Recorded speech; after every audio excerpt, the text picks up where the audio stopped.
ये लीजिए। और ये हमारा टेंडर, इसे पास कर दीजिए। अरे इसकी क्या ज़रूरत थी, आपका टेंडर तो मैं ऐसे ही पास कर देती। देखा देविका तुमने, मैंने तुमसे पहले ही कहा था कि पैसों के आगे अच्छे अच्छे इंसान का ईमान डोल जाता है। तुम यहाँ आने से पहले कितना सोच रही थी ना कि इस बार जो नई आईएएस ऑफिसर आई है वो पता नहीं हमारा काम करेगी कि नहीं। और मैंने तुमसे कहा था ना कि जब हम ये पैसों की गड्डी उसके आगे रखेंगे ना तो हमारा टेंडर ना पास हो जाएगा। अब तुम खुद देख लो, सबूत तुम्हारे सामने है। अब ये काम भी होगा और इसके बाद जितने भी इलीगल काम हम लोग करेंगे ना वो भी पास होंगे। हाँ सनी, तूने बिल्कुल सही कहा। मुझे ना तेरी बातों पे भरोसा कर लेना चाहिए था। मुझे लगा आईएएस ऑफिसर है, घूस लेगी या नहीं लेगी। और पैसा चीज ही ऐसी है कि अच्छों का ना ईमान डोल जाता है। इससे पहले भी तो हमने कई ऑफिसरों को खरीदा है, फिर ये किस खेत की मूली है। पैसे के आगे सब बिकते हैं। क्या मैं आप लोगों की फाइल देख सकती हूँ कि आप लोग किस प्रोजेक्ट पर काम कर रहे हैं? हाँ हाँ बिल्कुल, ये लीजिए। Thank you.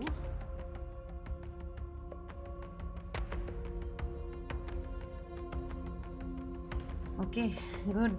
तो स्लम एरियाज़ को तोड़कर आप लोग वहाँ मॉल बनाना चाहते हैं, बहुत अच्छी बात है। अच्छा एक बात बताइए, आप लोगों ने कुछ सोचा है जो वहाँ लोग रहते हैं उनका क्या करना है? धक्के वक्के मारकर उन्हें बाहर निकालना है या फिर उनके लिए कोई अलग से जगह अलॉट किया आपने? ऑफ कोर्स मैडम, उन गरीबों को वहाँ पर रखकर हमें अपने मॉल की बेइज्जती थोड़ी ना करानी है। जाहिर सी बात है उन्हें वहाँ से भगाना ही पड़ेगा। और ये गरीब लोग ना गंदगी फैलाते हैं, शहर में आकर जहाँ मर्जी बस जाते हैं, झुग्गियाँ डाल लेते हैं। अब इन जैसे लोगों को हटाने का ना इससे अच्छा मौका और नहीं मिलेगा आपको। देखिए मैं तो ये कहता हूँ इन लोगों को कहीं और जगह देने से अच्छा है कि इन लोगों को ना यहाँ से भगा दीजिए। जब हमारा मॉल बनेगा और आसपास में झुग्गियाँ होंगी तो वहाँ के जो रिच लोग हैं वो क्या सोचेंगे, वहाँ शॉपिंग करने से कतराएंगे। तो मैं मैम यही कहूँगा कि आप उनके वहाँ से भगवा दीजिए।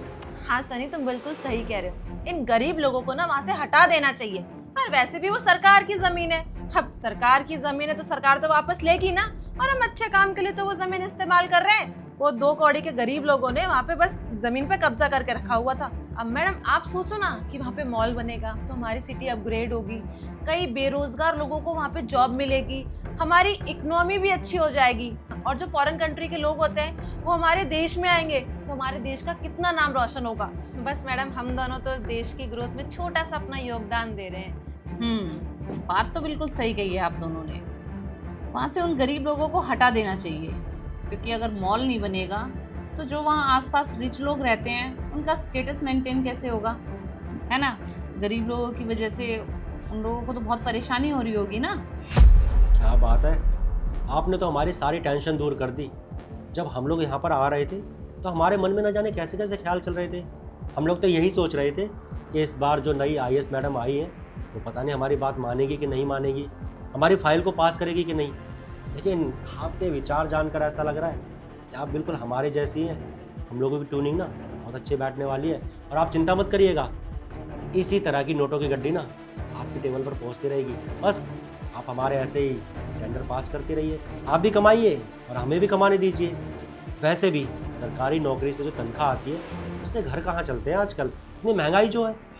बिल्कुल नो टेंशन, आपकी फाइल ना बहुत सही जगह आई है। वैसे एक बात पूछनी थी मुझे आप लोगों से, जो यहाँ पहले अफसर थे वो भी ऐसे घूस लेते होंगे? क्योंकि आजकल बिना घूस के तो कोई काम चलता नहीं है ना? आप लोगों को तो पता ही अच्छे से। वाह मैडम, आपने बिल्कुल सही कहा। आपने तो मेरे मन की बात छीन ली। जो भी इस सरकारी कुर्सी पर बैठता है ना वो दुम हिलाता हुआ ना कुत्ता होता है। जब तक उसके आगे हड्डी ना फेंको ना तो वो कोई काम नहीं करता। अब आप भी तो उन्हीं में से एक हैं, तो बस हम आपके लिए लेकर आ गए। स्टैंड अप,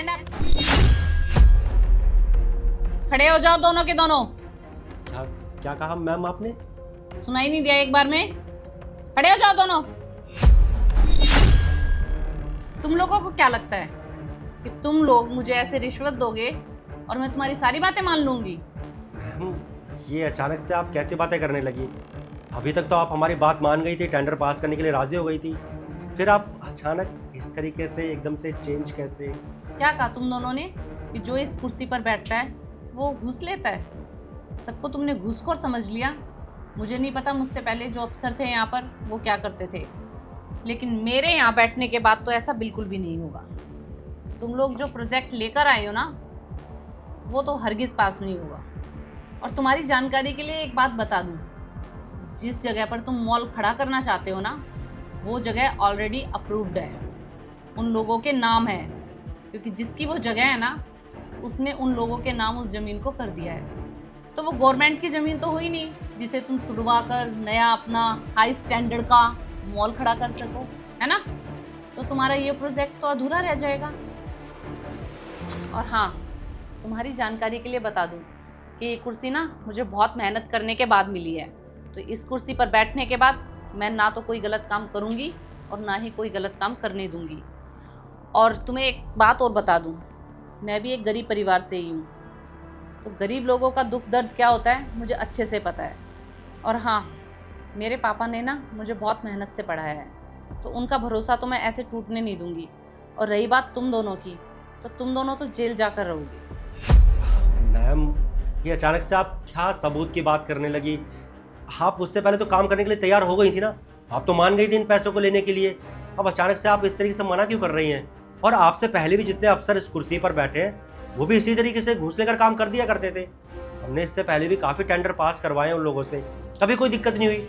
फिर आप ऐसा क्यों कर रही हैं? देखिए, अगर आपको इस चीज़ से कोई एतराज़ है कि हम आपको इस तरीके से पैसे दे रहे हैं, तो कोई बात नहीं, हमारे पास और भी तरीके हैं आपको पैसे देने के, आप और तरीके से ले लेना। ठीक है, मैं ये ले लेता हूँ वापस। एक मिनट, शायद तुम दोनों भूल रहे हो कि तुम एक आईएएस के ऑफिस में हो, तो तुम ऐसे कैसे छूट सकते हो? अपने चारों तरफ घूम कर देखो, कैमरे लगे हुए मिलेंगे तुम्हें। और तुम दोनों ने जो यहाँ हरकतें की है ना, वो सारी सीसीटीवी कैमरे में कैद हो चुकी है। तो तुम्हें जेल के सलाखों के पीछे जाने से तो कोई भी नहीं रोक सकता। Ma'am, we are really sorry, but हम वादा करते हैं हम आज के बाद ऐसा कुछ भी नहीं करेंगे। पर प्लीज़ आप हमारे अगेंस्ट कोई भी पुलिस एक्शन मत लेना, प्लीज़ मैम। हाँ मैम, मैं भी आपसे माफ़ी मांगता हूँ कि जो कुछ भी हुआ प्लीज़ उसे भूल जाइए। आप पुलिस कंप्लेंट मत करिएगा हमारा पूरा करियर ख़राब हो जाएगा। और हम भी तो सरकारी अफसर ही है ना मैम, हाँ मानते हैं कि आपके जैसे बड़ी कुर्सी पर नहीं बैठते हैं। हम प्लीज़ समझने की कोशिश करिए, आप इस बात को यहीं ख़त्म करिए ना। आज के बाद हम भी भूल जाएंगे ये सब कि कुछ हुआ था, प्लीज़ आप भी भूल जाइए। तुम अपनी फाइल लेकर यहाँ से जा सकते हो, और तुम्हारे खिलाफ जो एक्शन होगा वो तुम्हें पता चल जाएगा।